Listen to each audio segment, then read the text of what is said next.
अस्सलाम वालेकुम बच्चों। कैसे हैं आप सब? ठीक हैं?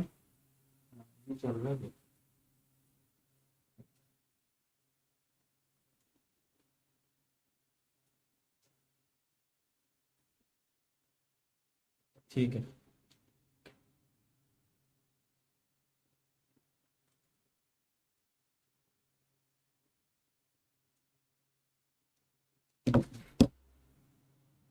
जी, तो आप सब एंजॉय कर रहे हैं? जी अल्हम्दुलिल्लाह, अल्लाह का बड़ा एहसान है।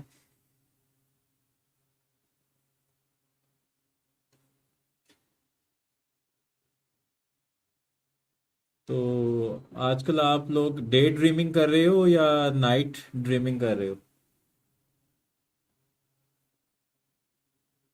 जी अल्लाह का शुक्र है, मैं ठीक हूँ।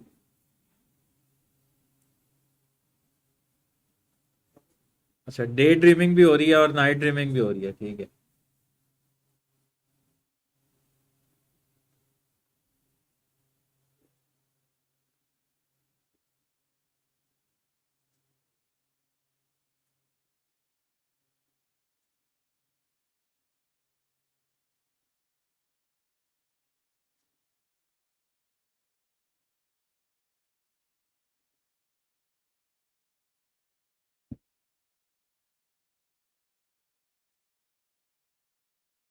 ख्वाब देखना अच्छी बात है, लेकिन उनको पूरा करने के लिए हमें स्ट्रगल करनी पड़ती है। और ख्वाब हमेशा बड़े देखने चाहिए, छोटे ख्वाब नहीं देखने चाहिए। हमेशा बड़े ख्वाब देखने चाहिए और उनको पूरा करने के लिए फिर हमें स्ट्रगल भी करनी चाहिए।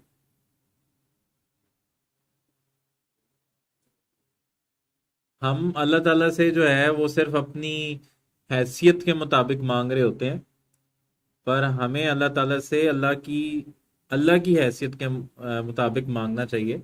अल्लाह जो है बड़ा रहमान है, तो उससे जो है ज्यादा ही मांगना चाहिए।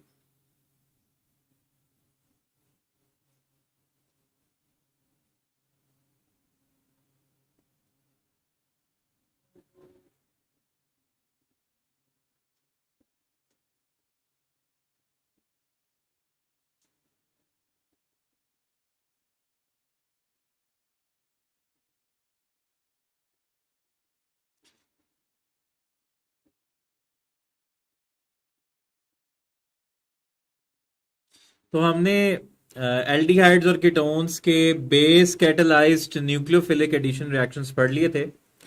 अब हम स्टार्ट करेंगे acid catalysed nucleophilic addition reactions.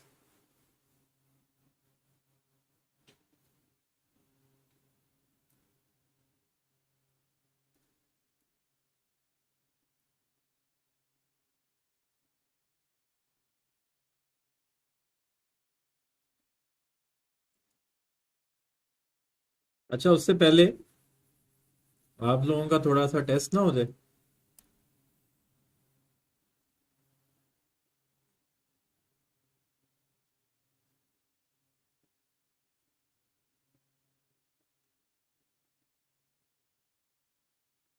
अच्छा चलो, थोड़ा सा टेस्ट हम पढ़ लेते हैं, उसके बाद आपका टेस्ट करते हैं। हाँ जी, तो acid catalysed nucleophilic addition reactions, और थोड़ा सा पढ़ने के बाद होगा acid catalysed nucleophilic addition reactions.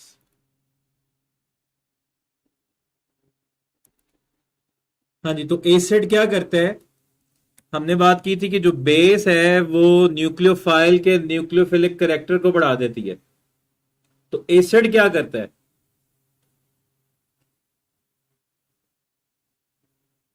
जी याद है आपको एसिड क्या करता है?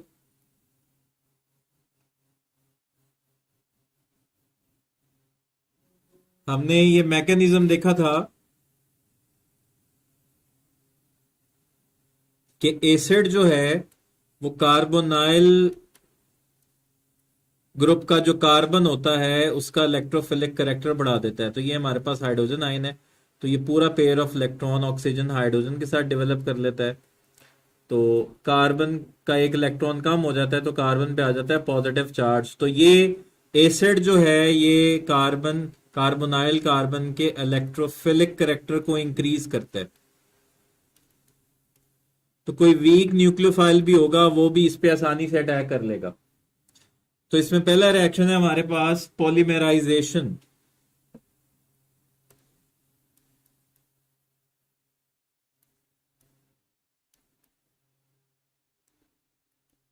हाँ जी, पॉलीमराइजेशन का मतलब है कि ये मोनोमर्स मिलेंगे और एक पॉलीमर बन जाएगा।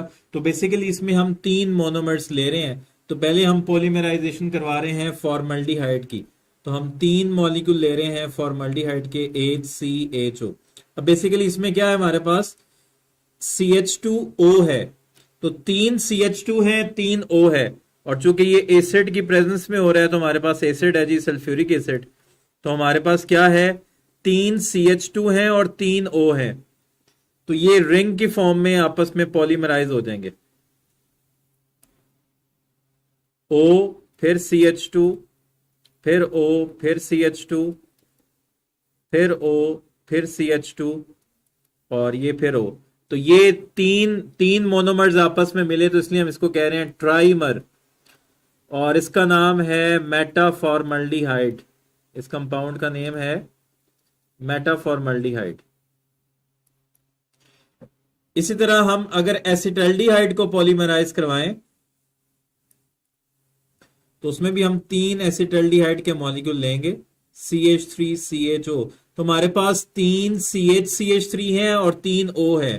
तो इनको हमने पॉलीमराइज करवाना है। तो तीन हम लेंगे, एक आ जाएगा हमारे पास ऑक्सीजन, फिर आ गया हमारे पास CH3, फिर हमारे पास आ गया ऑक्सीजन, फिर CH3, फिर आ गया ऑक्सीजन, फिर CH, CH3, और फिर ये ऑक्सीजन, तो ये हमारे पास बन गया पैरेल्डिहाइड। और इसमें भी 3 मोनोमर्स हैं, तो ये भी ट्राइमर है। ठीक है, तो एल्डिहाइड्स जो हैं इनकी पॉलीमराइजेशन जो है वो पॉसिबल है, कीटोन्स की पॉलीमराइजेशन नहीं हो सकती। ठीक है, तो ये हमारे पास सिर्फ एल्डिहाइड्स के केस में है। नेक्स्ट रिएक्शंस है हमारे पास रिएक्शंस ऑफ अमोनिया डेरिवेटिव्स।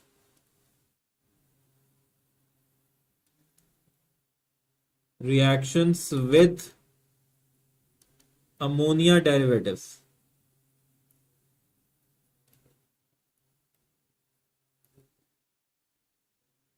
अच्छा, इसमें हमारे पास जो एमाइन है, NH2 ग्रुप अमोनिया है, इसके साथ G लगा हुआ है। तो ये इसका मतलब है कि ये G कुछ भी हो सकता है। अब ये G क्या हो सकता है? ये G जो है ये OH भी हो सकता है, G NH2 भी हो सकता है, G हमारे पास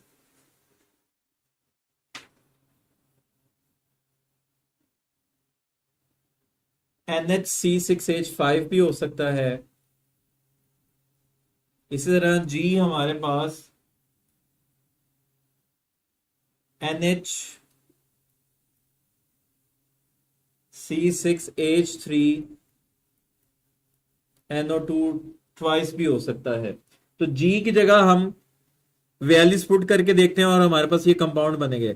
तो अगर मैं NH2 के साथ G की जगह लगा दूं OH, तो हमारे पास कौन सा कंपाउंड बनेगा? अगर हम NH2 के साथ OH लगा दें तो हमारे पास बन जाएगा हाइड्रोक्सिलेमाइन। अगर हम G की जगह ये NH2 लगा दें, तो जब दो NH2 आपस में मिल जाएं तो ये कंपाउंड आपने सुना होगा, इसको हम कहते हैं हाइड्राजीन। इसी तरह अगर हम G की जगह NHC6H5 लगा दें, तो C6H5 ये होता है फिनाइल और ये है hydrazine, this is phenyl hydrazine. और फिर हमारे पास अगर हम ये NHC6H3NO2 लगा दें, NH2NHC6H3NO2, तो ये बेसिकली 2,4 डाई नाइट्रोफिनाइल हाइड्राजीन है, 2,4 डाई नाइट्रोफिनाइल हाइड्राजीन 2,4 DNPH। तो ये हमारे पास अमोनिया के डेरिवेटिव्स हैं। तो इनके साथ हमने रिएक्ट करवाना है एल्डिहाइड्स और कीटोन्स को।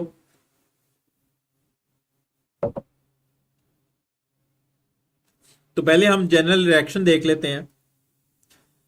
तो हम एसिटल्डिहाइड को रिएक्ट करवा रहे हैं हाइड्रोक्सिल एमाइन के साथ। ठीक है, हम इसको रिएक्ट करवा रहे हैं हाइड्रोक्सिल एमाइन के साथ, NH2OH। अब होना क्या है इन तमाम रिएक्शंस में यहां कार्बोनाइल ग्रुप का ऑक्सीजन निकलेगा और यहां NH2 का H2 निकलेगा। तो ये वाटर मॉलिक्यूल जो है ये एलिमिनेट हो जाएगा। पीछे जो हमारे पास कंपाउंड बच जाएगा वो लिख देना है आपने। तो C के साथ एक H है और CH3 है, फिर डबल बॉन्ड NOH। तो इन तमाम रिएक्शंस में अमोनिया डेरिवेटिव्स में कार्बोनाइल ग्रुप से ऑक्सीजन निकलेगा और यहां से हाइड्रोजन निकलेगा, H2 निकलेगा। तो ये बन जाएगा वाटर, और फिर कार्बन और नाइट्रोजन डबल बॉन्ड के थ्रू एक दूसरे के साथ अटैच हो जाएंगे। तो चूंकि ये था हमारे पास एथेनल, तो इसको हम कहेंगे एथेनल ऑक्साइम। ये हमारे पास ऑक्साइम बना है, दिस इज एथेनल ऑक्साइम। तो हाइड्रोक्सिल अमाइन के साथ रिएक्ट करवाएंगे अगर हम, तो वो ऑक्साइम्स बनेंगे। इसी तरह अगर हम हाइड्राजीन के साथ मिलाएं किसी भी एल्डिहाइड को, मतलब या कीटोन को, तो CH3COO, इसको हम रिएक्ट करवा रहे हैं हाइड्राजीन के साथ। तो अगेन क्या होगा, यहां पर यहां से O निकलेगा, यहां से H2 निकलेगा, ये बन जाएगा वाटर। और साथ हमारे पास क्या बनेगा, C डबल बॉन्ड NH2 और साथ CH3 एंड CH3। तो ये बनता है हाइड्राजोन, हाइड्राजीन से ये बनता है हाइड्राजोन। और ये चूंकि बना हुआ है एसीटोन से, तो ये एसीटोन हाइड्राजोन है। इसी तरह हम इसको रिएक्ट करवा सकते हैं 2,4 डाई नाइट्रोफिनाइल हाइड्राजीन के साथ। जी, हमारे पास कीटोन है, एसीटोन है, इसको हम रिएक्ट करवा रहे हैं 2,4 डाई नाइट्रोफिनाइल हाइड्राजीन। हाँ जी, ये हमारे पास हाइड्राजीन है और फिनाइल ग्रुप के ऊपर लगा हुआ है हमारे पास 2,4 डाई नाइट्रो। एक 2 पे नाइट्रो लगा हुआ है और एक 4 पे नाइट्रो लगा हुआ है, और ये हमारे पास फिनाइल ग्रुप है। तो 2,4 डाई नाइट्रो फिनाइल हाइड्राजीन, तो ये इसके साथ मिलेगा तो अगेन क्या होगा, यहां से निकलेगा H2, यहां से निकलेगा ऑक्सीजन, ये बन जाएगा वाटर, वाटर निकल जाएगा। तो पीछे हमारे पास कंपाउंड क्या बन गया, C डबल बॉन्ड NNH, और आगे रिंग है, उसके ऊपर 2 नाइट्रो ग्रुप लगे हुए हैं। तो ये फिनाइल 2,4 डाइनाइट्रो फिनाइल हाइड्राजोन्स हैं। तो ये जो कंपाउंड बनता है इसका येलो ऑरेंज क्रिस्टलाइन सॉलिड होता है हमारे पास, येलो ऑरेंज क्रिस्टलाइन सॉलिड बनता है ये हमारे पास। और इसके साथ दोनों एल्डिहाइड्स और कीटोन्स दोनों जो रिएजेंट्स हैं वो रिएक्ट करते हैं। येलो ऑरेंज कलर्ड ये हमारे पास कंपाउंड बनता है।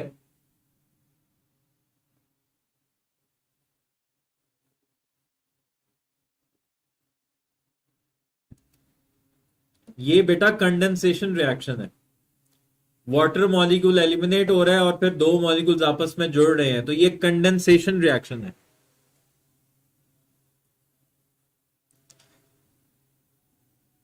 अच्छा, बेसिकली अब इसमें हो क्या रहा था, अगर हम इसका जनरल जो है वो देखें मैकेनिज्म, तो हमारे पास कार्बोनाइल कार्बोनाइल ग्रुप है, इस पे कार्बन पे पार्शियल पॉजिटिव है और ऑक्सीजन पार्शियल नेगेटिव है। और दूसरा हमारे पास था अमोनिया डेरिवेटिव यानी कि NH2G था। तो नाइट्रोजन के पास जो लोन पेयर है, तो नाइट्रोजन इस कार्बन पे अटैक करेगा, यानी कि ये इस कार्बन के साथ बॉन्ड बना लेगा और कार्बन के साथ एक कार्बन ऑक्सीजन के साथ एक बॉन्ड कम कर देगा। तो ऑक्सीजन पे आ जाएगा नेगेटिव चार्ज, और चूंकि नाइट्रोजन ने एक और बॉन्ड बना लिया, नाइट्रोजन ने एक और बॉन्ड बना लिया, तो नाइट्रोजन पे आ जाएगा पॉजिटिव चार्ज। अब ये ऑक्सीजन नेगेटिव ये हाइड्रोजन आइन ले लेगा।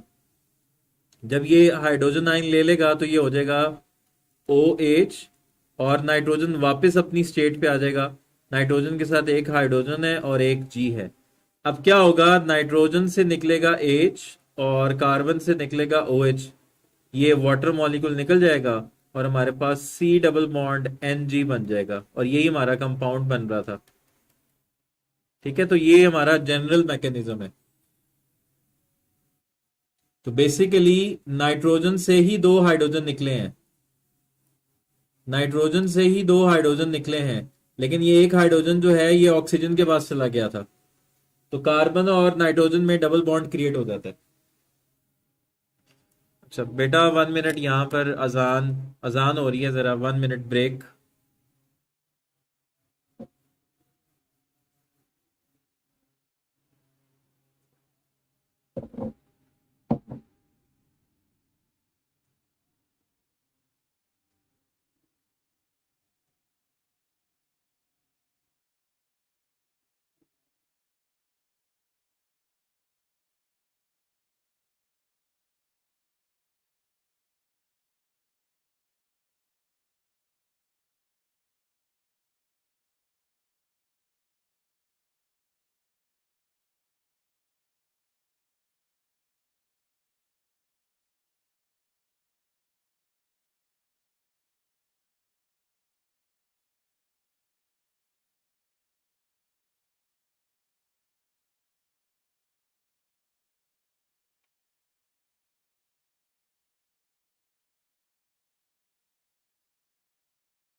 अच्छा जी, नेक्स्ट रिएक्शन है हमारे पास एडिशन ऑफ एल्कोहल। तो पहला रिएक्शन हमारे पास पॉलीमराइजेशन था। दूसरा रिएक्शन हमारे पास रिएक्शन विद अमोनिया डेरिवेटिव्स था। और थर्ड रिएक्शन हम पढ़ने लगे हैं addition of alcohol.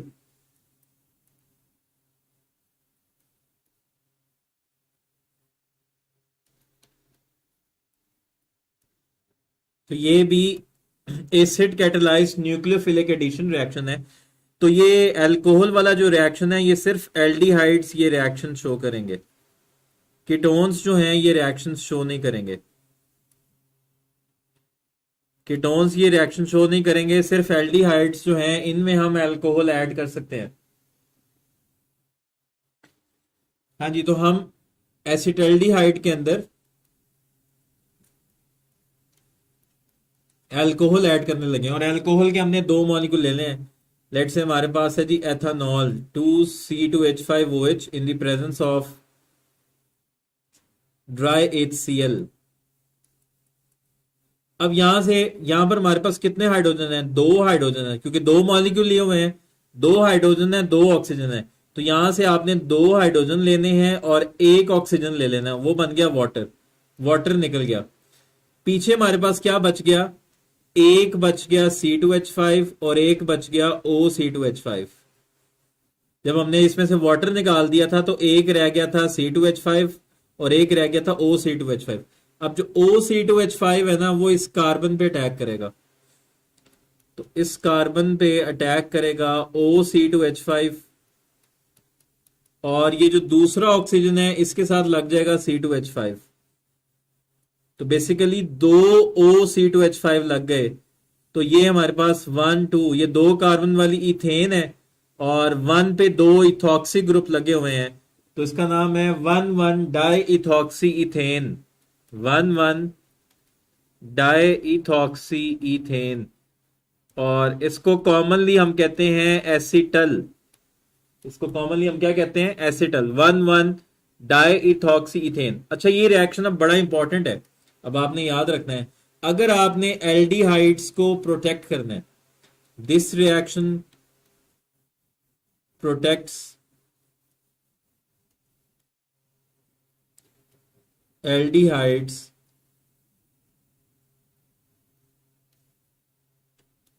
From alkaline oxidising agents. अगर आप चाह रहे हो कि कोई एल्डिहाइड की ऑक्सीडेशन ना करे तो फिर आप ये रिएक्शन करवा के उसको प्रिजर्व कर सकते हो, क्योंकि ये रिएक्शन जो है ना ये रिवर्सिबल होता है। आप इसको दोबारा वापस, अगर आपको दोबारा एल्डिहाइड चाहिए आप दोबारा से उसको चेंज कर लो। मतलब आपके पास ये था जी एसिटल 1 डाई इथॉक्सी इथेन।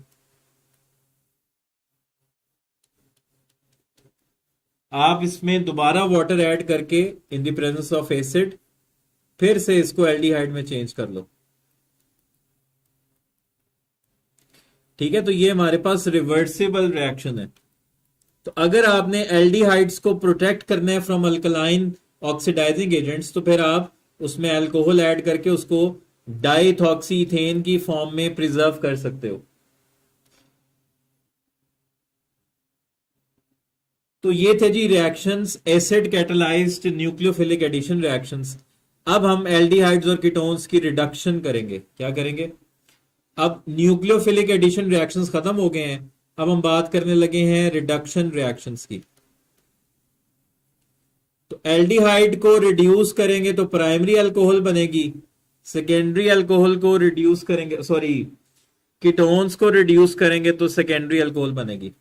जी हमें पता है ना, प्राइमरी अल्कोहल की ऑक्सीडेशन से एल्डिहाइड्स बनती हैं और सेकेंडरी अल्कोहल की ऑक्सीडेशन से कीटोन्स बनती हैं। तो अगर आप इनमें इनकी रिडक्शन करोगे तो एल्डिहाइड की रिडक्शन से प्राइमरी अल्कोहल और कीटोन की रिडक्शन से सेकेंडरी अल्कोहल। नहीं, ये कीटोन्स ये रिएक्शन शो नहीं करते। कीटोन्स अल्कोहल के साथ रिएक्शन शो नहीं करते। तो पहला रिएक्शन है reduction reaction with sodium borohydride. तो NaBH4 इस्तेमाल करते हैं हम एल्डिहाइड्स और कीटोन्स की रिडक्शन के लिए, सोडियम बोरोहाइड्राइड। तो अगर हमारे पास ये है जी फॉर्मल्डिहाइड, तो फॉर्मल्डिहाइड की हम कर रहे हैं reduction with the help of sodium borohydride H3O positive की प्रेजेंस में। तो क्या होगा, ये हाइड्रोजन प्रोवाइड करेगा, एक हाइड्रोजन इस कार्बन के साथ लग जाएगा और एक हाइड्रोजन इस कार्बन से लग जाएगा, तो ये बन जाएगी मेथनॉल। तो फॉर्मल्डिहाइड से एल्डिहाइड से क्या बनेगा, प्राइमरी अल्कोहल मेथनॉल। अगर हमारे पास कीटोन है तो उसकी रिडक्शन से क्या बनेगा, सेकेंडरी अल्कोहल। ये हमारे पास है जी कीटोन CH3COCH3। तो कीटोन की अगर हम रिडक्शन करेंगे तो क्या बनेगा, सेकेंडरी अल्कोहल। तो एक कार्बन जाएगी इसके पास, सॉरी एक हाइड्रोजन इसके पास और एक हाइड्रोजन इसके पास, तो ये हो जाएगा CH और ये हो जाएगा OH और ये CH3 और ये CH3। This is secondary alcohol and this is 2 propanol. ये हमारे पास सेकेंडरी अल्कोहल है। तो एल्डिहाइड्स और कीटोन्स की रिडक्शन के लिए हम सोडियम बोरोहाइड्राइड इस्तेमाल करते हैं। अच्छा, इनकी रिडक्शन के लिए हम निकल, प्लैटिनम और पैलेडियम भी इस्तेमाल कर सकते हैं, तो उसको हम कैटालिटिक रिडक्शन कहेंगे।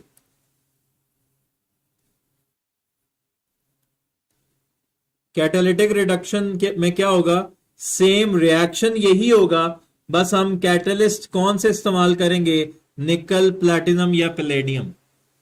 रिएक्शन यही होगा और उसमें हम मॉलिक्यूलर हाइड्रोजन इस्तेमाल करेंगे। तो HCHO फॉर्मल्डिहाइड, इसमें हम मॉलिक्यूलर हाइड्रोजन इस्तेमाल करेंगे और कैटलिस्ट प्लैटिनम भी हो सकता है, पैलेडियम भी हो सकता है या निकल होगा, और ये मेथनॉल में चेंज हो जाएगा। रिएक्शन उसी तरह ही है, बस मॉलिक्यूलर हाइड्रोजन है और कैटलिस्ट जो है वो निकल, प्लैटिनम या पैलेडियम।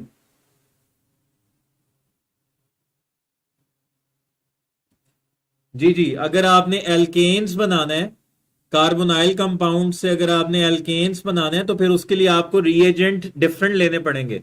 तो उसमें क्लेमेंसन और वॉल्फ किश्नर रिडक्शन में आपने कौन से रिएजेंट्स इस्तेमाल किए थे, hydrazine in the presence of KOH and zinc amalgam in the presence of HCl।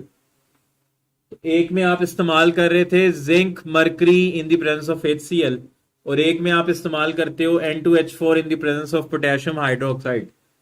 तो एल्डिहाइड्स और कीटोन्स की अगर हम कंप्लीट रिडक्शन कर दें तो उससे एल्केन्स बन जाता है। तो वो हमारे पास रिएक्शन था Clemmensen and Wolff Kishner reduction. तो उसमें हमारे पास जी ये पार्शियल रिडक्शन है, ये वाली जो रिडक्शन है ये पार्शियल रिडक्शन है। तो उसमें हमारे पास रिएजेंट्स डिफरेंट थे, एक में हम N2H4 पोटेशियम हाइड्रोक्साइड इस्तेमाल करते हैं और दूसरे में हम zinc mercury in the presence of HCl इस्तेमाल करते हैं।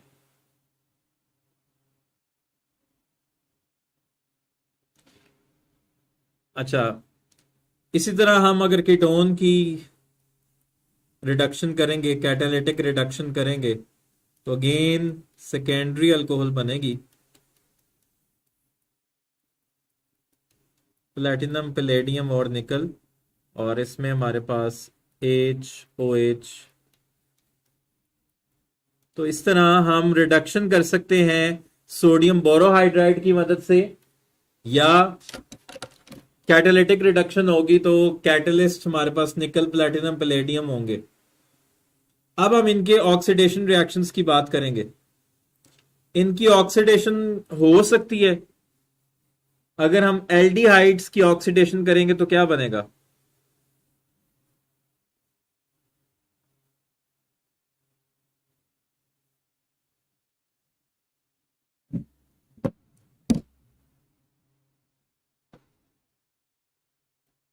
हाँ जी, अब इनके ऑक्सीडेशन रिएक्शंस हैं। तो पहले हम ऑक्सीडेशन करने लगे हैं एल्डिहाइड की।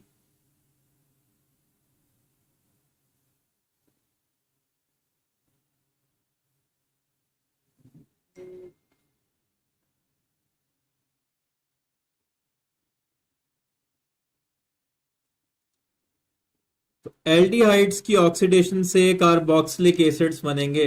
अगर आप एल्डिहाइड्स की ऑक्सीडेशन करोगे तो क्या बनेगा, कार्बोक्सिलिक एसिड्स, तो इनकी तो ऑक्सीडेशन आसानी से हो जाती है। इनकी ऑक्सीडेशन, एल्डिहाइड्स की ऑक्सीडेशन आसानी से हो जाती है। तो इनके लिए हमें ऑक्सीडाइजिंग एजेंट चाहिए होगा। तो हमारे पास है जी एसिटल्डिहाइड। तो एसिटल्डिहाइड की हम कर रहे हैं ऑक्सीडेशन।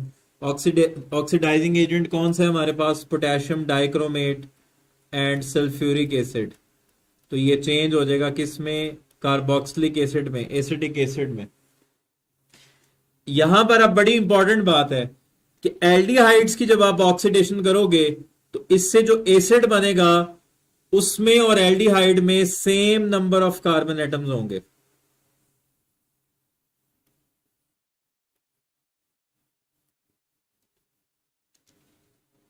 जो एसिड बन रहा है और जो एल्डिहाइड हमने इस्तेमाल की है, दोनों में same number of carbon atoms होंगे। लेकिन अगर हम कीटोन्स की ऑक्सीडेशन की बात करें तो कीटोन्स की ऑक्सीडेशन आसानी से नहीं होती। कीटोन्स की जो ऑक्सीडेशन है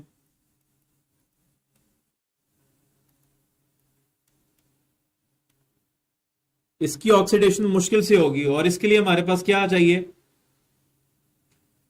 क्योंकि इसमें कार्बन कार्बन बॉन्ड ब्रेक करना होता है, तो इनमें हम माइल्ड ऑक्सीडाइजिंग एजेंट्स इस्तेमाल नहीं करते, जबकि उनके लिए हम माइल्ड ऑक्सीडाइजिंग एजेंट्स भी इस्तेमाल कर लेते हैं। माइल्ड ऑक्सीडाइजिंग एजेंट्स, एल्डिहाइड्स में हम माइल्ड ऑक्सीडाइजिंग एजेंट्स भी इस्तेमाल कर लेते हैं। माइल्ड ऑक्सीडाइजिंग एजेंट्स कौन से होते हैं? जो बहुत ज्यादा स्ट्रॉन्ग ऑक्सीडाइजिंग एजेंट नहीं है। अभी हम पढ़ेंगे माइल्ड ऑक्सीडाइजिंग एजेंट्स में हमारे पास टॉलेंस रीएजेंट आ जाता है, फैलिंग्स सोल्यूशन आ जाता है, बेनेडिक्ट सोल्यूशन आ जाता है।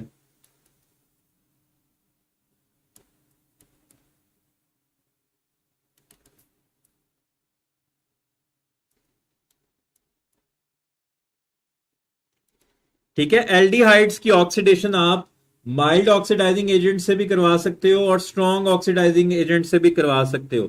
लेकिन कीटोन्स की ऑक्सीडेशन जो है वो सिर्फ स्ट्रॉन्ग ऑक्सीडाइजिंग एजेंट्स की मदद से होगी। और स्ट्रॉन्ग ऑक्सीडाइजिंग एजेंट्स हमारे पास यही हैं, sodium dichromate, potassium dichromate sulphuric acid, या पोटेशियम पर मैंगनेट। एक तो K2Cr2O7 in the presence of H2SO4, और या KMnO4 in the presence of sulphuric acid. तो ये स्ट्रॉन्ग ऑक्सीडाइजिंग एजेंट्स हमारे पास इस्तेमाल होंगे। और इसी तरह हमारे पास स्ट्रॉन्ग ऑक्सीडाइजिंग एजेंट है कंसंट्रेटेड नाइट्रिक एसिड। ये स्ट्रॉन्ग ऑक्सीडाइजिंग एजेंट्स है। अच्छा जी, अब यहां पर एक रूल है हमारे पास, अभी हम देखते हैं। अगर हमारे पास सिमेट्रिकल कीटोन है, कौन सी कीटोन है? Symmetrical ketone. सिमेट्रिकल कीटोन किसको कहेंगे? कि जिसमें कार्बोनाइल ग्रुप के दोनों तरफ equal number of carbon atoms लगे हों, वो हमारे पास सिमेट्रिकल कीटोन है। जब कार्बोनाइल ग्रुप के दोनों तरफ equal number of carbon atoms हैं तो वो सिमेट्रिकल कीटोन है। तो जब आप सिमेट्रिकल कीटोन्स की ऑक्सीडेशन कर रहे हो तो वो बहुत ही आसान है, वो मुश्किल नहीं है। तो उसके लिए हमने 3 एटॉमिक ऑक्सीजन इस्तेमाल करने हैं, पोटेशियम डाइक्रोमेट सल्फ्यूरिक एसिड। अच्छा, बनना इनसे भी कार्बोक्सिलिक एसिड ही है, इनकी ऑक्सीडेशन से भी कार्बोक्सिलिक एसिड ही बनेगा। लेकिन कैसे बनेगा वो हम देखते हैं। अच्छा, ये सिमेट्रिकल कीटोन में कार्बोनाइल ग्रुप के इस तरफ भी एक कार्बन है और इस तरफ भी एक कार्बन है। अब आपकी मर्जी है, अगर आप ये बॉन्ड ब्रेक करना चाहो ये बॉन्ड भी ब्रेक हो सकता है, ये बॉन्ड ब्रेक करना चाहो ये बॉन्ड भी ब्रेक हो सकता है। ये दोनों बॉन्ड सेम बॉन्ड हैं, तो आपकी मर्जी है, जो मर्जी बॉन्ड ब्रेक कर दो। लेट से अगर मैं ये वाला बॉन्ड ब्रेक करता हूं तो फिर ये एसिड बन जाएगा मेरे पास, एक मेरे पास ये 2 कार्बन वाला एसिड बन जाएगा, और एक मेरे पास ये 1 कार्बन वाला एसिड बन जाएगा। तो एक बनेगा एसिटिक एसिड और एक बनेगा फॉर्मिक एसिड। ठीक है, तो सिमेट्रिकल कीटोन में आप जो मर्जी बॉन्ड ब्रेक कर दो, प्रोडक्ट्स हमेशा एक ही तरह के बनेंगे। तो एक बन जाएगा हमारे पास 2 कार्बन वाला एसिड और एक बन जाएगा 1 कार्बन वाला एसिड। अच्छा, अगर आप ये वाला बॉन्ड ब्रेक करते हैं ये वाला, तब भी ये 2 कार्बन वाला एसिड बन जाना था और ये 1 कार्बन वाला एसिड बन जाना था। तो सिमेट्रिकल कीटोन में कोई मसला नहीं है। अच्छा, अब आपको नजर आ रहा है स्टार्टिंग मॉलिक्यूल में कितने कार्बन है? हमारे पास 3 कार्बन है। और जो एसिड्स बन रहे हैं, एक एसिड में 2 कार्बन है और एक एसिड में 1 कार्बन है। इसका मतलब कीटोन्स के केस में जो एसिड बनेगा उनमें कार्बन स्टार्टिंग मॉलिक्यूल से कम होगा, लेकिन एल्डिहाइड में ऐसा नहीं था। एल्डिहाइड में स्टार्टिंग में जितने मॉलिक्यूल हैं उतने कार्बन वाला एसिड बन रहा था। अब है हमारे पास, अगर हमारे पास अनसिमेट्रिकल कीटोन है, अब यहां पर एक रूल अप्लाई होगा। अगर हमारे पास अनसिमेट्रिकल कीटोन है तो फिर हम कौन सा बॉन्ड ब्रेक करेंगे?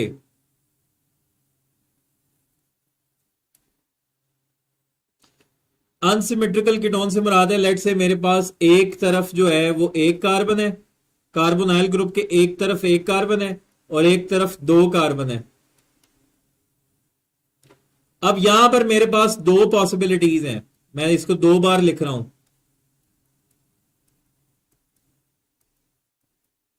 मैंने इसको 2 बार लिखा है। अब ये हमारे पास अनसिमेट्रिकल कीटोन है, एक तरफ 1 कार्बन है, एक तरफ 2 कार्बन है, ठीक है। अब इसमें 2 पॉसिबिलिटीज हैं। अगर मैं ये वाला बॉन्ड ब्रेक करता हूं तो फिर एक तरफ 3 कार्बन वाला एसिड बनेगा और एक तरफ 1 कार्बन वाला एसिड बनेगा। और अगर मैं ये वाला बॉन्ड ब्रेक करता हूं तो एक तरफ 2 कार्बन वाला एसिड बनेगा और एक तरफ 2 कार्बन वाला एसिड बनेगा। यानी कि हमारे पास दो दो एसिडिक एसिड बन जाएंगे।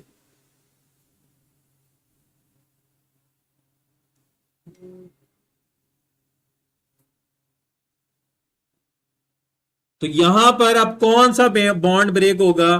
तो ये बात आपने याद रख लेनी है कि वो कार्बन जिसके पास कम हाइड्रोजन लगे हुए हैं वो वाला बॉन्ड ब्रेक होगा। वो कार्बन जिसके पास कम हाइड्रोजन है। अब ये देखो, यहां पर इस तरफ हमारे पास, इस कार्बन के पास 3 हाइड्रोजन है और इस कार्बन के पास 2 हाइड्रोजन है। तो कौन सा बॉन्ड ब्रेक होगा? उस कार्बन के साथ बॉन्ड ब्रेक होगा जिस कार्बन के साथ कम हाइड्रोजन है, तो ये वाला बॉन्ड ब्रेक होगा, ठीक है। तो अब जब हम इसमें 3 एटॉमिक ऑक्सीजन देंगे तो हमारे पास 2 एसिटिक एसिड के मॉलिक्यूल बन जाएंगे, ठीक है। और अगर हम उस रूल को फॉलो ना करते तो हमारे पास फॉर्मिक एसिड और प्रोपानोइक एसिड बनना था। तो कौन सा बॉन्ड ब्रेक करना है आपने? कार्बोनाइल ग्रुप का उस कार्बन के साथ बॉन्ड ब्रेक करना है जिस कार्बन के पास कम हाइड्रोजन है। तो ये हमारे पास थे जी ऑक्सीडेशन रिएक्शंस। अब हम एल्डिहाइड्स और कीटोन्स दोनों में डिफरेंस पढ़ेंगे कि आपने दोनों में डिफरेंशिएट कैसे करना है। एल्डिहाइड्स और कीटोन्स दोनों में आपने कैसे डिफरेंशिएट करना है।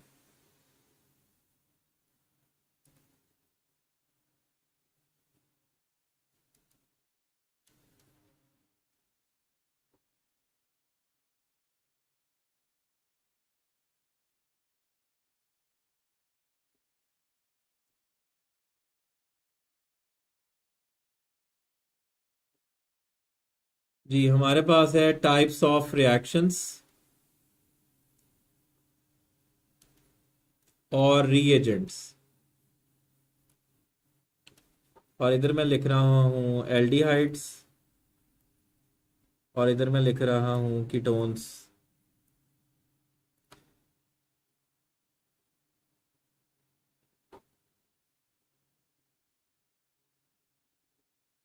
ठीक है जी, टाइप ऑफ रिएक्शन।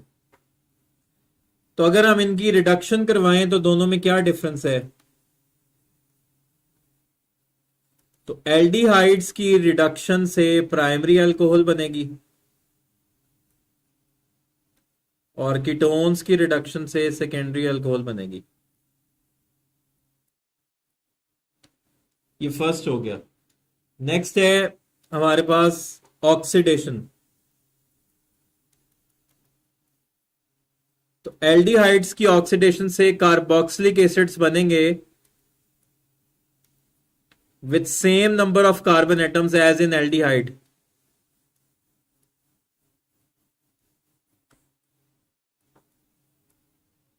जितना एल्डिहाइड में कार्बन नंबर होगा उतना ही कार्बोक्सिलिक एसिड में होगा। लेकिन कीटोन्स की ऑक्सीडेशन से कार्बोक्सिलिक एसिड्स बनेंगे, लेकिन इनमें जो कार्बन का नंबर है वो कीटोन से कम होगा। Carboxylic acid containing smaller number of carbon atoms.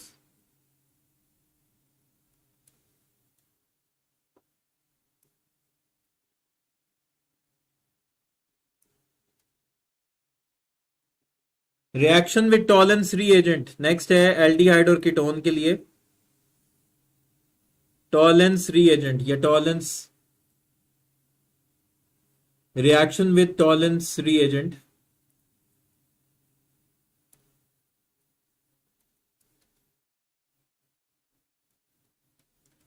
अच्छा, टॉलेंस रीएजेंट होता कौन सा है हमारे पास? इसमें बेसिकली इसको हम सिल्वर मिरर टेस्ट भी कहते हैं। टॉलेंस रीएजेंट को हम क्या कहते हैं? Silver mirror test. तो ये सिर्फ एल्डिहाइड शो करते हैं, तो एल्डिहाइड्स के केस में सिल्वर मिरर बन जाता है। इनसाइड ट्यूब के अंदर वाली साइड पे सिल्वर मिरर बन जाता है, जबकि कीटोन्स जो हैं सिल्वर मिरर टेस्ट शो नहीं करते। कीटोन्स सिल्वर मिरर नहीं बनाते। नेक्स्ट है हमारे पास फैलिंग सोल्यूशन। जी, फैलिंग सोल्यूशन क्या होता है हमारे पास?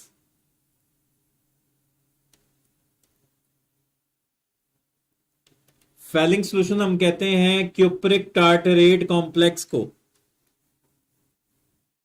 Cupric tartrate complex. अच्छा, ये सिर्फ एल्डिहाइड शो करता है और कीटोन्स ये शो नहीं करते, तो इसमें हमारे पास ब्रिक रेड प्रेसिपिटेट्स बनते हैं। एल्डिहाइड्स के केस में क्या बनते हैं? Brick red precipitates of cuprous oxide. Cuprous oxide के ब्रिक रेड प्रेसिपिटेट बनते हैं, जबकि कीटोन्स ये टेस्ट शो नहीं करते। फिर बेनेडिक्ट सॉल्यूशंस होता है। बेनेडिक्ट सॉल्यूशन में भी हमारे पास ब्रिक रेड प्रेसिपिटेट बनते हैं। और बेनेडिक्ट सॉल्यूशन क्या होता है हमारे पास? ये होता है क्यूप्रिक सिटरेट कॉम्प्लेक्स। वो होता है क्यूप्रिक टार्टरेट और ये होता है क्यूप्रिक सिटरेट कॉम्प्लेक्स।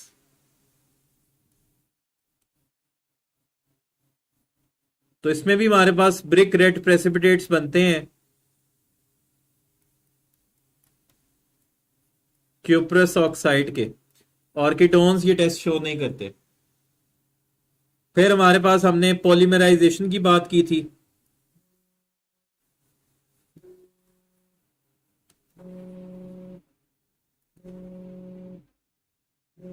तो पॉलीमराइजेशन जो है, ये एल्डिहाइड्स जो है ये पॉलीमराइज हो सकते हैं, पॉलीमराइज रेडिली।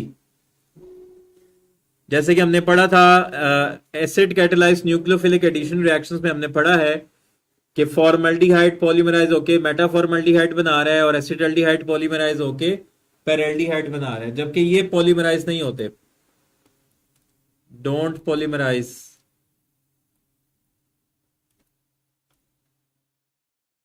फिर है रिएक्शन विद अल्कोहल।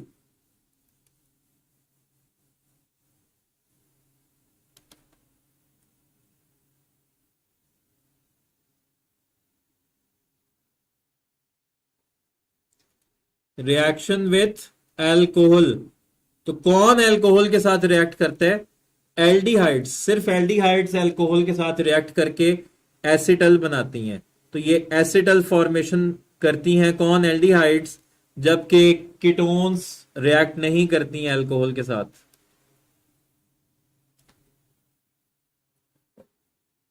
फिर है हमारे पास रिएक्शन विद सोडियम नाइट्रोप्रोसाइड।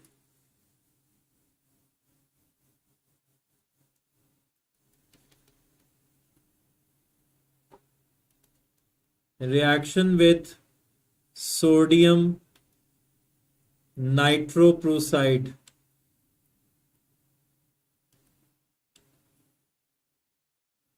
तो ये एल्डिहाइड्स इनके साथ रिएक्ट नहीं करते, कीटोन्स इनके साथ रिएक्ट करके वाइन रेड या ऑरेंज रेड कलर कलरेशन आती है इसमें, वाइन रेड या ऑरेंज रेड कलरेशन होती है।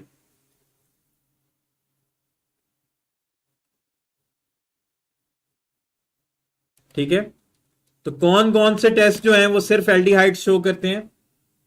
सिल्वर मिरर, फैलिंग्स, बेनेडिक्ट्स, ठीक है, ये सिर्फ शो करते हैं एल्डिहाइड्स। और जो सिर्फ कीटोन्स शो करता है वो कौन सा है? Sodium nitrochloride. अच्छा, कोई ऐसा टेस्ट है जो दोनों शो करते हैं? कोई ऐसा टेस्ट है जो दोनों शो करते हैं?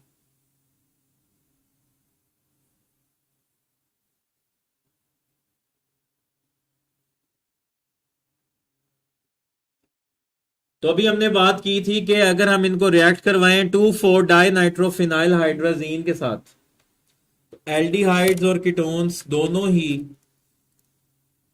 Aldehydes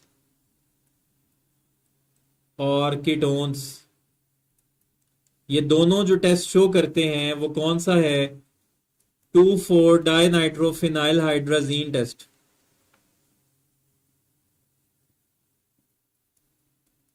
2,4-DNPH। तो इनके केस में येलो ऑरेंज क्रिस्टलाइन सॉलिड बनता है।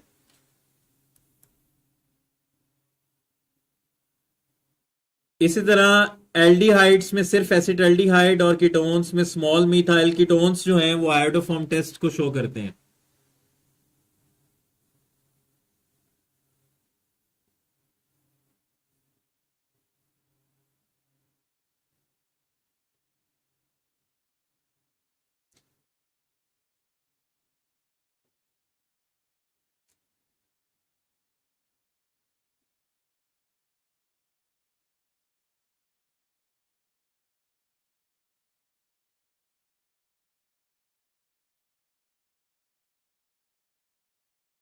अच्छा, ये कौन से रिएक्शंस हैं ये जो हमारे पास अभी हमने पढ़ा? Sodium nitrochloride, silver mirror, Tollens test, Benedict solution, ये रिएक्शंस कौन से हैं? तो ये आपने याद रखना है, ये जो हमने पढ़े हैं ना, सोडियम नाइट्रोक्लोराइड, ये भी रिडॉक्स रिएक्शन होता है। Benedict solution, Fehling solution, Tollens test, ये सारे हमारे पास जो हैं इनको हम रिडॉक्स रिएक्शंस कहते हैं। इसमें एक तो ऑक्सीडेशन, एक की ऑक्सीडेशन होती है, दूसरे की रिडक्शन होती है।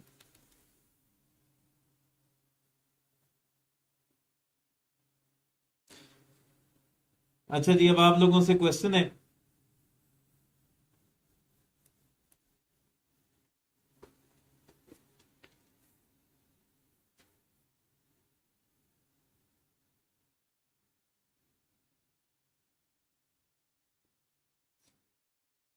Canizaro's reaction is not given by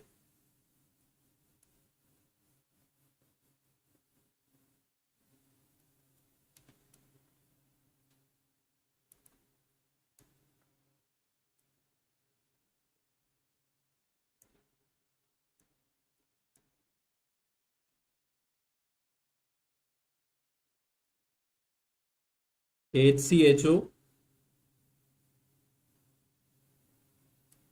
C6H5CHO,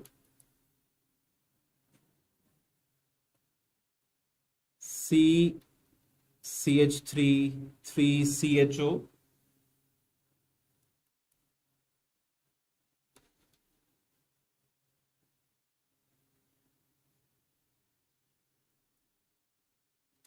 और डेल्टा है CH32CO। Cannizzaro's reaction is not given by, इनमें से कौन जो है वो कैनिजेरोस रिएक्शन शो नहीं करता?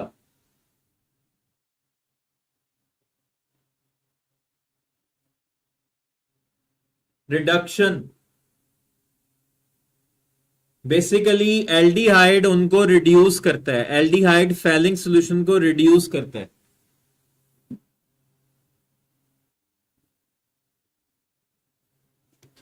एल्डिहाइड फैलिंग सॉल्यूशन को रिड्यूस करता है और खुद ऑक्सीडाइज होता है।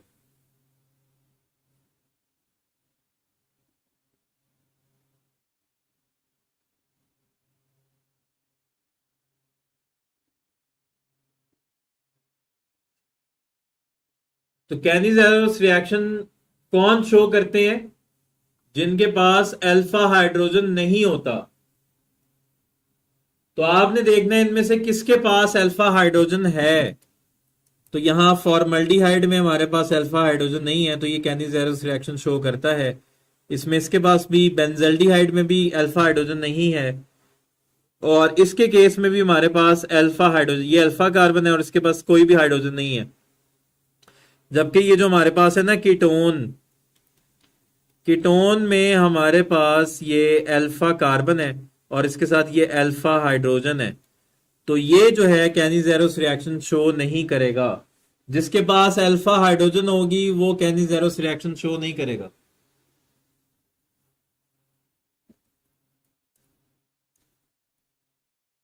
Which pair of compounds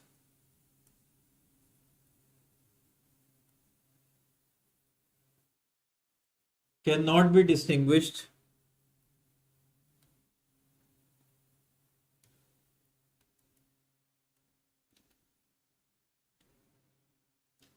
by means of tolerance test?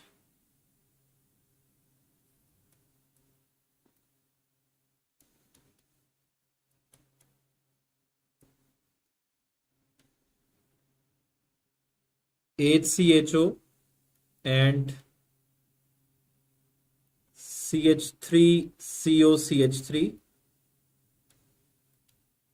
HCHO and CH3CHO,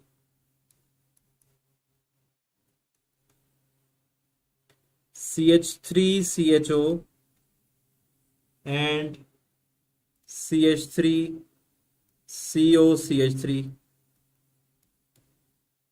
delta है C6H5COCH3 and C6H5CHO. Which pair of compounds cannot be distinguished by means of tolerance test? Tollens test की मदद से हम इनमें से किसके दरमियान डिस्टिंग्विश नहीं कर सकते?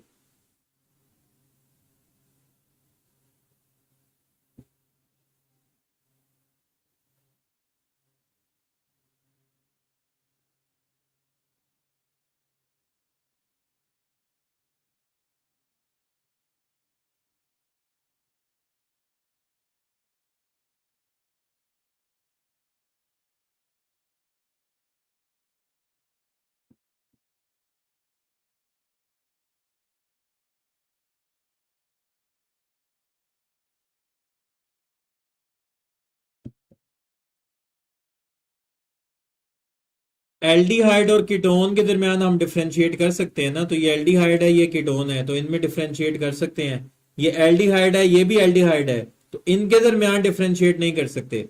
ये एल्डिहाइड है, ये कीटोन है, इनके दरमियान डिफरेंशिएट कर सकते हैं। ये कीटोन है, ये एल्डिहाइड है, इनके दरमियान डिफरेंशिएट कर सकते हैं। तो दोनों एल्डिहाइड के दरमियान हम डिफरेंशिएट नहीं कर सकते। अच्छा, ये है हमारे पास फॉर्मल्डिहाइड और ये है हमारे पास एसिटाल्डिहाइड। तो अगर आपने इन दोनों में डिफरेंशिएट करना है तो आप इन दोनों में कैसे डिफरेंशिएट करोगे?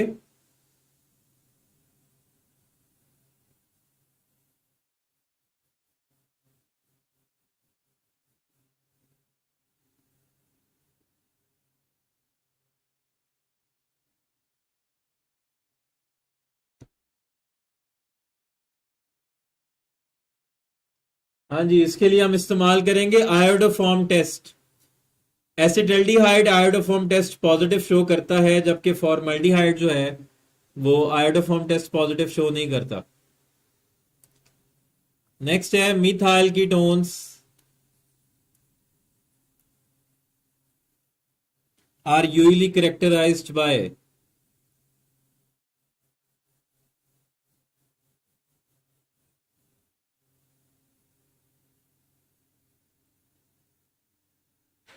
Methyl ketones are usually characterised bye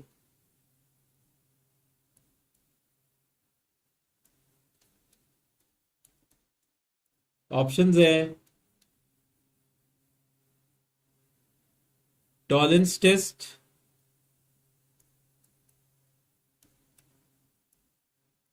iodoform test,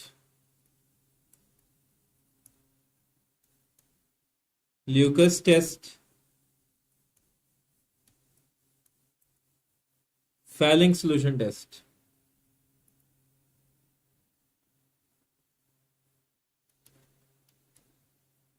methyl ketones are usually characterised by, methyl ketones को हम कैसे करेक्टराइज करते हैं usually?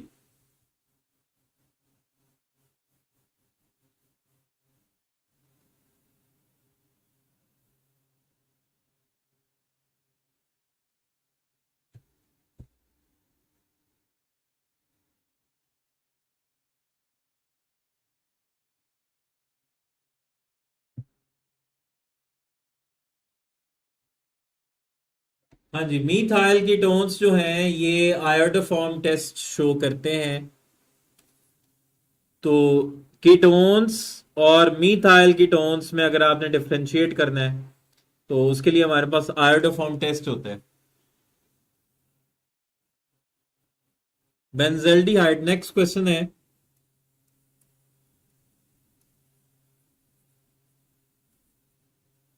Benzaldehyde will not give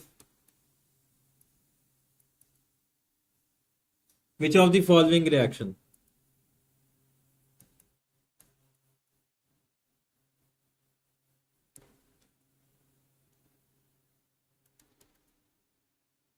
options है आयोडोफॉर्म,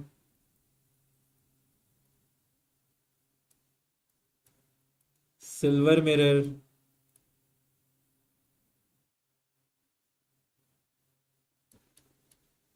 कैनिजेरोस,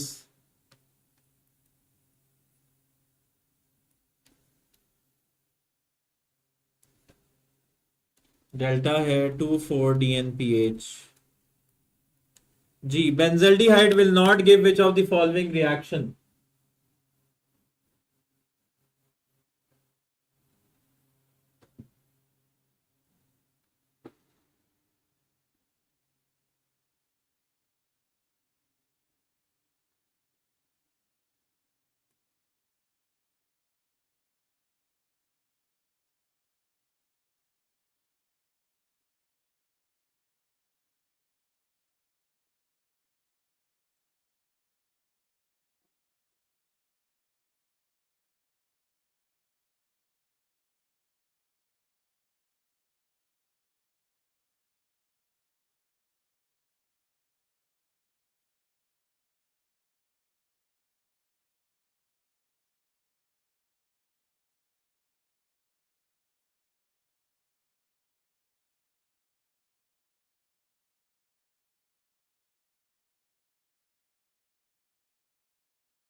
हाँ जी, तो बेंजल्डिहाइड जो है वो सिल्वर मिरर भी देगा क्योंकि एल्डिहाइड है, कैनिजेरोस रिएक्शन भी देगा क्योंकि इसके पास अल्फा हाइड्रोजन नहीं है, 2,4-DNPH भी देगा क्योंकि ये एल्डिहाइड है।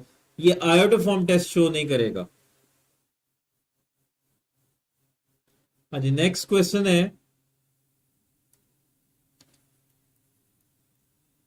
A compound which give both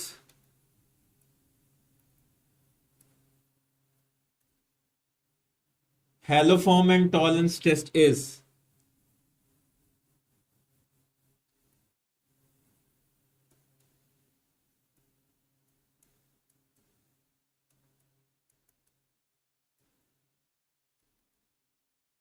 methanol, methyl ketone,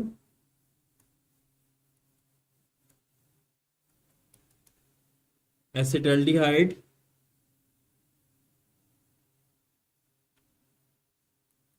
नहीं, एथेनॉल और propanone. A compound which gives both haloform and tolerance test is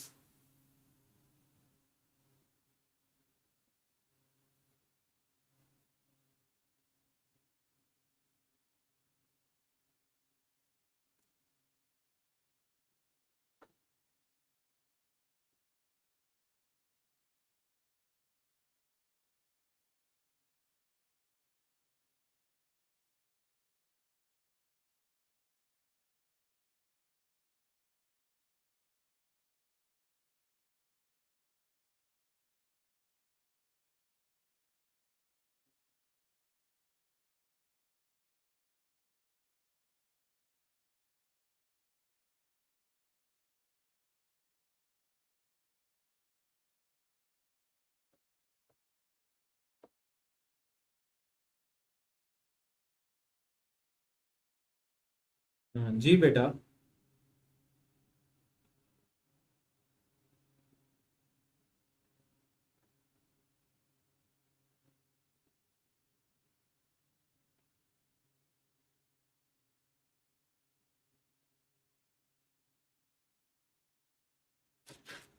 हाँ जी। मेथनॉल जो है ये हमारे पास फॉर्मल्डिहाइड है। फॉर्मल्डिहाइड टॉलेंस टेस्ट तो देता है, लेकिन हेलोफॉर्म रिएक्शन नहीं देगा।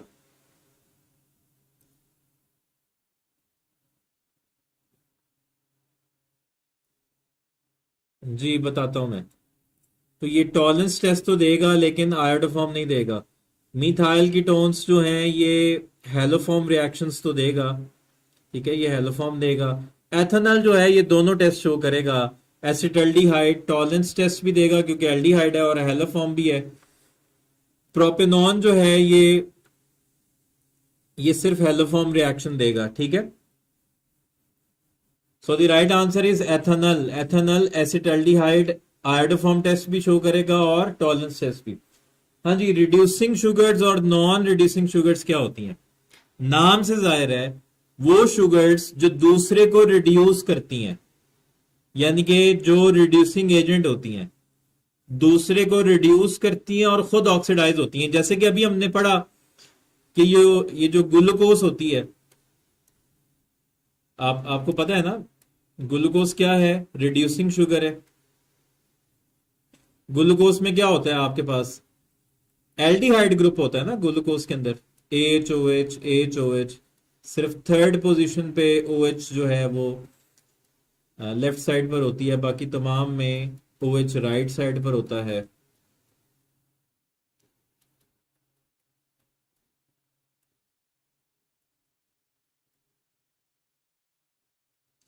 तो ग्लूकोज क्या है? ग्लूकोज एक रिड्यूसिंग शुगर है। तो इसको जब हम बेनेडिक्ट्स के साथ रिएक्ट करवाएं या फैलिंग सोल्यूशन के साथ रिएक्ट करवाएंगे, तो चूंकि इसमें एल्डिहाइड एक ग्रुप है, तो ये उस बेनेडिक्ट सोल्यूशन को या फैलिंग सोल्यूशन को क्या करेगी? रिड्यूस करेगी। और ये खुद ये ऑक्सीडाइज होके क्या बन जाएगी? Carboxylic acid. खुद ये चेंज हो जाएगा कार्बोक्सिलिक एसिड में, और ये उस सॉल्यूशन को कर देगा रिड्यूस। दैट्स वाई इनको हम कहते हैं रिड्यूसिंग शुगर्स। तो जितनी आप कार्बन चेन बढ़ाते जाओगे, उतनी रिड्यूसिंग एबिलिटी कम होती जाएगी। तो आपने पढ़ा है कि जो मोनोसेकेराइड्स हैं वो रिड्यूसिंग है, ग्लूकोज रिड्यूसिंग शुगर है। ठीक है। तो जो पॉलीसेकेराइड्स हैं वो नॉन रिड्यूसिंग है।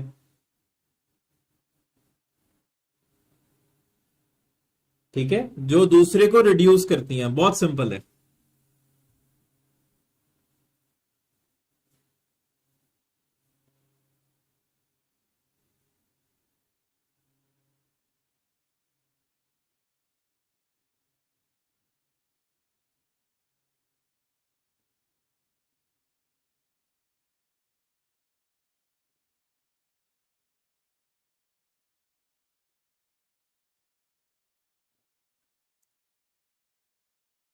हाँ जी बच्चों, acetaldehyde can react with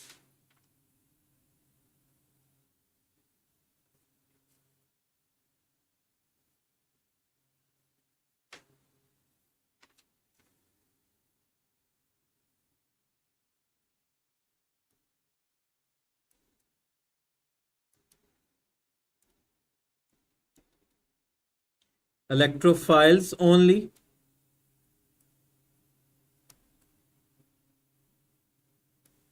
Nucleophiles only.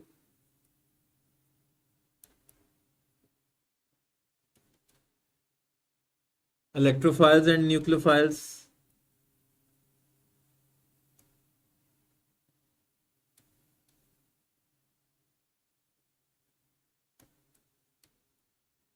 Free radicals only.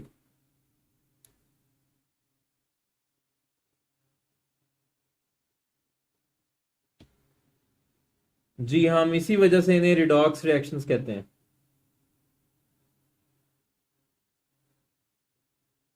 तो हमने जो कीटोन्स की ऑक्सीडेशन करनी है वो अपनी मर्जी से नहीं करनी, हम उसमें 3 एटॉमिक ऑक्सीजन ही इस्तेमाल करते हैं। ठीक है, तो उससे हमने कार्बोक्सिलिक एसिड ही बनाना है, कार्बन डाइऑक्साइड और वाटर नहीं बनाना हमने। वो एक स्टैंडर्ड रिएक्शन है। हाँ जी, एसिटाल्डिहाइड किसके साथ रिएक्ट कर सकता है? सिर्फ इलेक्ट्रोफाइल से, सिर्फ न्यूक्लियोफाइल से, या न्यूक्लियोफाइल और इलेक्ट्रोफाइल दोनों से? CH3C double bond OH। तो अब इसमें चूंकि इलेक्ट्रोफिलिक कार्बन है, इसमें हमारे पास क्या है, इलेक्ट्रोफिलिक कार्बन है, तो इस पे न्यूक्लियोफाइल अटैक कर सकता है। और चूंकि इसके अंदर पाई इलेक्ट्रॉन्स भी हैं, तो इस पे इलेक्ट्रोफाइल भी अटैक कर सकता है। So the right answer is Charlie.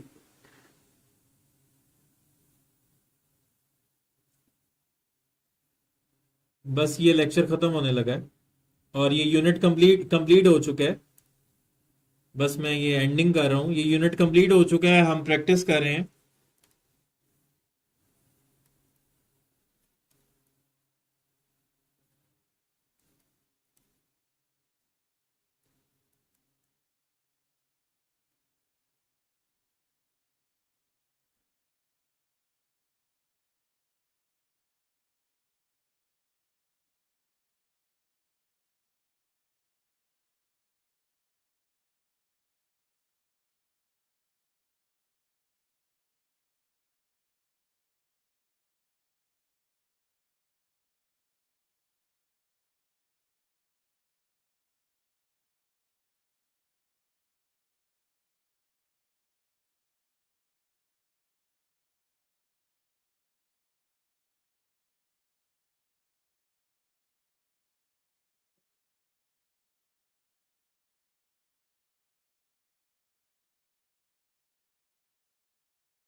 जी बच्चों, इसका करेक्ट नेम क्या है?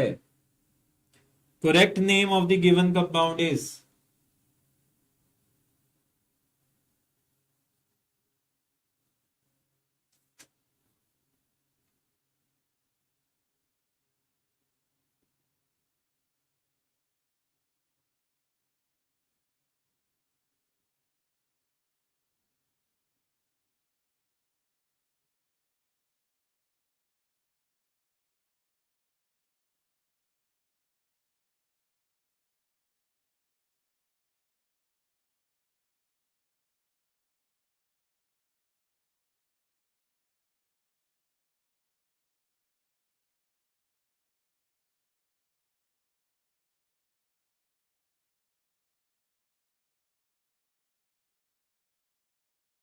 जी, तो इसका नेम है, 1 पे लगा हुआ है फिनाइल ग्रुप, तो 1 फिनाइल, और 2 पे लगा हुआ है कीटोनिक ग्रुप, तो 4 कार्बन वाली ब्यूटानॉन, 1 फिनाइल 2 ब्यूटानॉन।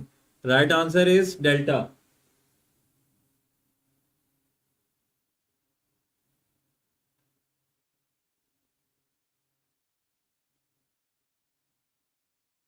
ठीक है बच्चों, ये था जी एल्डिहाइड्स एंड कीटोन्स, ये यूनिट कंप्लीट हो चुका है। इंशाल्लाह कल हम नेक्स्ट यूनिट स्टार्ट करेंगे, कार्बोक्सिलिक एसिड्स, और उसके साथ है मैक्रो मॉलिक्यूल्स, और उसके बाद आपका ये सिलेबस एंड हो जाएगा।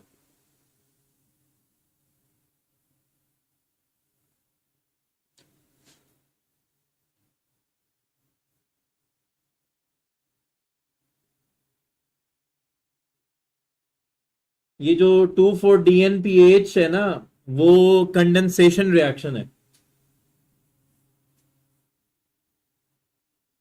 नहीं नहीं, वो सिर्फ कंडेंसेशन रिएक्शन है।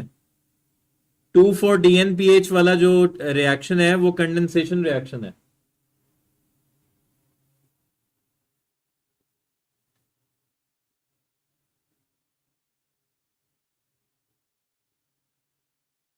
और जो बायसल्फाइड वाला है वो न्यूक्लियोफिलिक एडिशन रिएक्शन है। सोडियम बायसल्फाइड वाला न्यूक्लियोफिलिक एडिशन रिएक्शन है, 2,4-DNPH वाला जो है वो कंडेंसेशन रिएक्शन है, उनको हम रिडॉक्स रिएक्शंस नहीं कहते। रिडॉक्स वाले ये हैं टॉलेंस, सिल्वर मिरर, जो टॉलेंस सिल्वर मिरर एक ही है, बेनेडिक्ट्स, फैलिंग, ठीक है।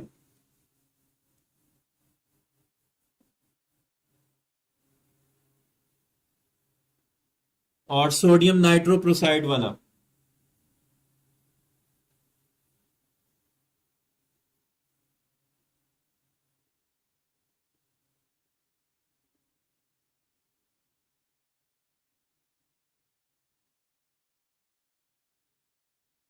जी जी, जो जो टेस्ट होगा, टेस्ट की डिस्कशंस जो हैं वो लाइव होंगी। जो आपके टेस्ट सेशन होगा उसमें जो टेस्ट की डिस्कशन है वो लाइव होगी।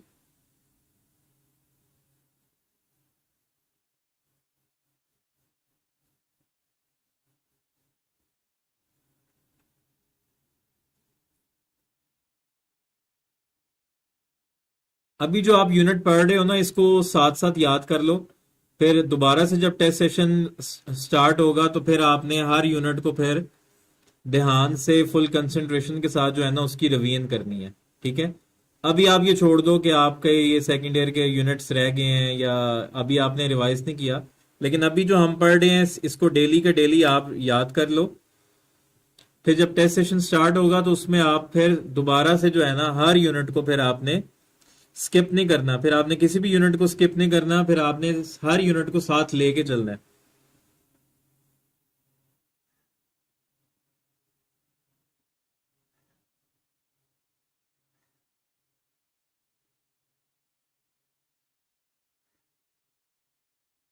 तो फुल डिटर्मिनेशन के साथ मेहनत करनी है, मोराल हाई रखना है, हमेशा पॉजिटिव सोचना है, और सबसे पहली बात कि अल्लाह पे बिलीव रखना है।